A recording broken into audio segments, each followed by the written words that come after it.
And railway workers are threatening to strike next week. It's a move that could disrupt supply chains across the country. Later today, the House will take up legislation to force a rail contract deal despite objection from union members. Matt Gregory joining us live from Union Station now. Matt, good morning to you. Let's start with this big question. We thought there was a deal already on the table. What happened?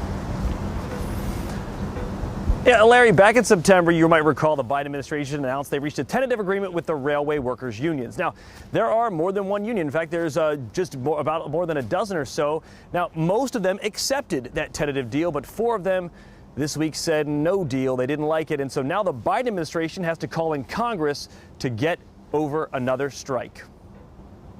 Months after President Biden's team brokered a labor agreement for railroad workers, this agreement is a big win for America. It's back to square one. 4 of the railroad worker unions rejected the Biden administration's brokered deal over the amount of sick leave, sending the potential for a strike back into the picture.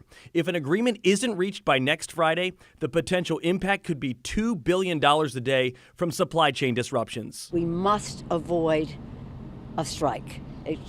Jobs will be lost, even union jobs will be lost. Water will not be safe. Product will not be going to market. President Biden called in Congress to use its legal authority to avoid a strike. The House will take up a vote to ratify the current labor deal today. A spokesman for one of the rail workers' unions says they're disappointed with the president asking Congress to step in. I respectfully disagree with him and how he's going about doing this, because what he's doing is taking away the members' right to strike.